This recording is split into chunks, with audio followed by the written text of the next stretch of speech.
Today I'm showing you guys exactly how to change the rear rotors and pads on a 2019 and up Chevy Silverado. Let's get into it.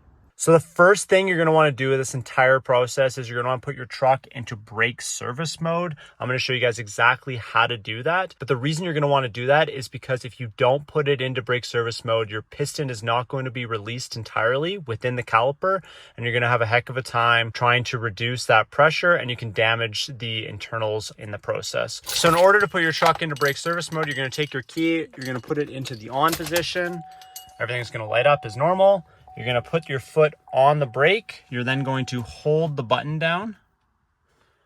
You're going to wait roughly 10 to 15 seconds. You're going to see that the park brake set comes on.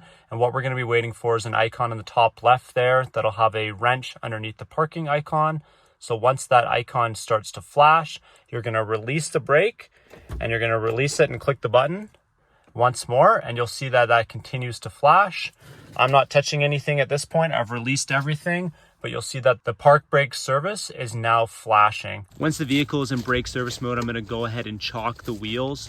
I'm going to do this in the front because obviously I'm lifting the back, and without that parking brake engaged, the vehicle can definitely roll on you. So I'm using a floor jack. That's really helpful. I'm just putting it under the diff and it'll lift the truck really easily. If you don't have a floor jack, you can take the bottle jack out of underneath the seat and you can lift each side up individually, and that'll work just fine as well.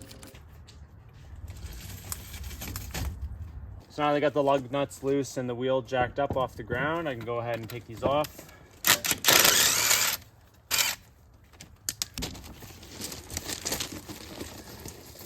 So there's a few parts to this. I've got the rotor and I've got the caliper. In order to take the rotor off, you've got this hex screw, but in order to actually get this to pull off, you have to take the caliper off. So the caliper has a couple different sets of bolts. You've got one up here and you got one down here, and that will take off this top piece, and that'll give access to the brake pads themselves. And in order to get the rotor off, you're going to want to take this one off right here, and then that one down there as well. So the first thing I'm going to want to do is remove the components on the electric park brake. It's as simple as pushing back this red tab with a screwdriver. Be nice and gentle with it, as it can break though. And then once you get that off, you just push down on the back here and you can pull it out. And that comes off like so. I'm gonna wanna also disconnect brake pad sensor. So this is your sensor that will tell you how much brake pad life you have left on your dash. So you can go ahead and remove this grommet in here. It's as simple as just pulling on this little tab here, and then it comes right out. So that'll remove that. And then this should just pull right out as so. I'm gonna put the grommet back on just so I don't lose it. And this sensor just slides up and out of the way. So you can move those out of the way. Now we're going to take this caliper off. The best way to do that, I found, is to take these two bolts off first rather than worrying about exposing the brake pads. Once you have that on there, I found this extremely tight to get off. So what I'm going to do is I'm just going to add a little extender to it, give me a little bit more leverage. There we go. Got that bolt out of there now. This comes out, it's extremely tough, but it is Loctited in there, so I had a heck of a time getting it out, but that extender did make quick work of it. So just something to keep in mind. It does come out, but it is tight. So we've got that top one out, same size, just doing this bottom one now. Same thing though, once you do get that on, you are gonna wanna use an extender for this because it is extremely tight. So once you get this bolt loose, this whole caliper is now loose on there, which is awesome. So we can go ahead and take that off and we can get the rotor off. So once you've got that loose, you can go ahead and take this off, take a bungee cord with you and find a spot that you can wrap it through the caliper, and then you'll be able to hang it up somewhere. I'm just gonna hang it on up here so that you're not hanging the caliper by the brake line, and you also don't have to remove the brake line or anything in the process. So that can just sit up here like so, and that's out of the way. So we've got the caliper out of the way. Now we're going to take the rotor off. There's a hex bolt down here. What you're going to do is you're just going to take that off, and then the caliper will come off with it. The hex bolt comes right out, just like so. It's got a little bit of Loctite on it, but it comes out pretty easily. So this is the rotor. I was worried about being warped, so I'm not able to pull it off. I don't want to yank on it too hard, being that everything's on blocks right now. So what I'm going to do is I'm going to take this hammer and try and loosen it up with the vibration. I am replacing these rotors. I'm not too worried about damaging the outside. If you are going to be keeping your rotors and you can't get it off, you can hit between the studs and that should be able to loosen it as well.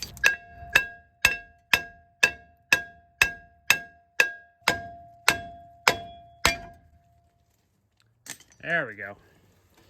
Just took some elbow grease. And that's a bunch of buildup on there, as you guys can see. And that's what was sticking to the hub itself. And just at first glance here, I can see exactly why I was having issues with my brakes. It's not level anywhere. And especially right in here, you can clearly see where it's higher and where it's lower, which is causing those issues of rubbing that I was getting. So before I go ahead and put the new rotor on, I'm just gonna take a wire brush and I'm just gonna scrub down the hub itself so that I'm not gonna get that sticking issue like I did this time.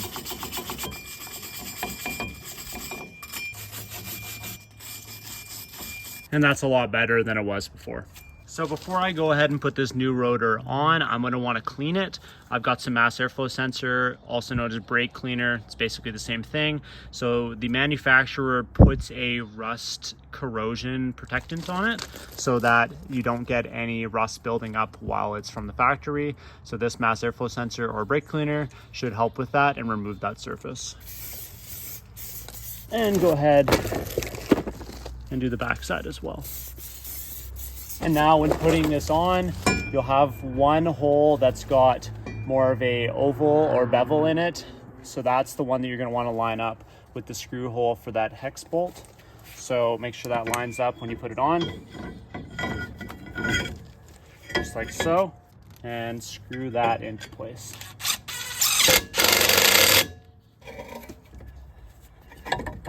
I've got my 2 bolts. What I'm gonna do is I'm also gonna clean out these bolts from that Loctite. They were extremely difficult to get off. So I'm just gonna clean them up a little bit, clean those threads up. And those look a lot better than they did before. So I'm just gonna line up the top here and get everything started by hand. Got the top one started. I'll start the bottom one as well before I tighten anything up. Just to make sure everything's lined up properly. So those are both started by hand, and then I can take a wrench to them.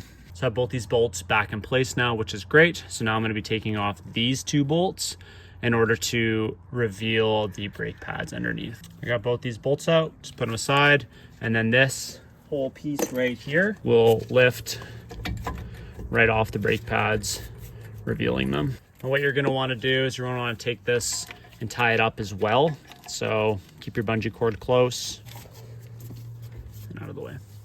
So we have our brake pads on in here. They come off really easily. You can just pull them off.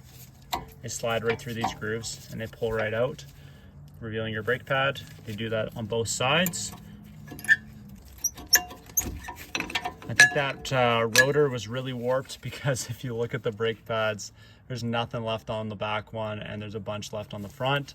So that's good to know. And you can also see how warped that back one is as well. So hopefully that's my issue and I shouldn't have any problems moving forward. But yeah, that's down to bare metal. That's crazy. So the brake pads are held on by these little clips right here. All I do is I find the edge piece right here, grab it, and they'll come right out. Just make sure to note that you see this piece is out on this side, so that you want to make sure that this clip right here is pushing away from the rotor itself, and that gives that brake pad that spring back and forth. So the kit with your brake pads should come with some new ones. I'm definitely going to replace them. I find putting on the back first makes it a little easier. So that's on in place and you can just push that in and that's it. That's on. And then the same thing with this one up here. You want to make sure that this piece is overhanging as well. So before we go ahead and put our brake pads on, the kit does come with a silicone lubricant. It's just a little bit that you're going to be putting to make sure that your brake pads are going to be moving freely in and out as the caliper compresses. So all we're going to do, I just cut a little slit on it.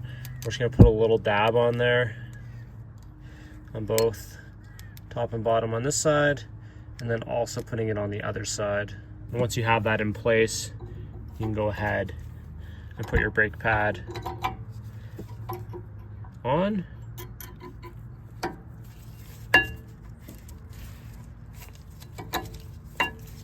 And that's going to allow it to move on that rail a little bit nicer, and so that it doesn't get stuck. So I've got both the brake pads in place, but as you guys can see, this piston is out way too far in order for me to actually get it over the brake pads. So what I'm going to do is I'm going to take a screwdriver and I'm just going to compress the piston.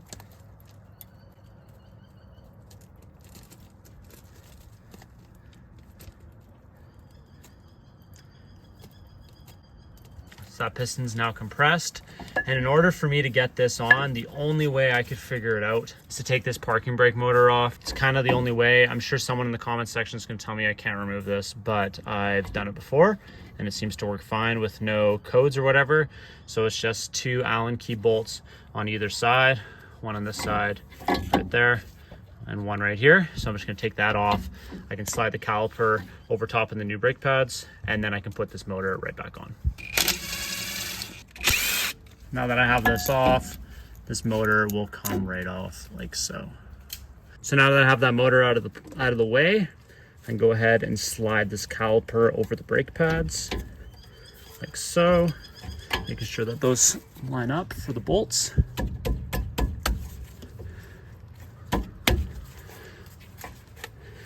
Just like so. I can grab the 2 bolts and start those by hand, and then just tighten them up. All right, so I'm ready to put the motor back in place. I'll line everything up nicely and then make sure that the motor seats properly in there. You can feel it as it seats in, and then just go ahead and throw in the 2 Allen key bolts. If you guys are looking to change the rotors and the pads on the front of your vehicle as well, make sure to click that link in the top right corner. So at this point, it's time to connect all of our wires back up. This one's super easy. All you're gonna do is push that back into the bracket, push the clip into place, and make sure that red clip does get closed. I do have a new sensor for the brake pads that came with my kit. So I'm gonna be removing the old line and then installing the new line. So in order to get this unclipped, you're first going to pull back on the gray tab. There you go, now that's clicked. So once you have the gray clip pushed back here, I've got a small flathead screwdriver. You're gonna look on the inside here and you're gonna see a small black clip. It's really hard to see, but you can tell from the new clip that there's just a little black pin that's holding the female end into the male end. So you're gonna wanna raise that black clip up with the flathead screwdriver and then pull at the same time. That is the method how to do it. It's definitely a bit of a mess around in order to actually get it on, but once you do get that out, you can go ahead and push with the clip or the pin facing up and towards that gray pin, push it into place. It should snap right in, and this is also finicky. There we go, got it. So you can see exactly where this is gonna go. You're just gonna put it in there and you're just gonna push it into place. And that is your sensor in place. And you don't need any more than that. So at this point in the process, I have everything complete. It's just gonna be putting the tire on and then torquing the lug nuts down to spec, which is 140 foot-pounds of torque. So you've completed doing your brakes, but your truck is still in brake service mode. So in order to get rid of that, what you're gonna do is you're gonna put down the brake, you're gonna hold down the parking brake, and then wait 5 seconds or so until everything stops blinking, and then it says park brake released, and you can go ahead and release everything. My foot's off the brake, my foot's off the button, and now it is out of brake service mode. And that's it, guys. Thanks for watching. If you guys enjoyed this video, consider giving it a thumbs up and also consider subscribing. Until next time, take care.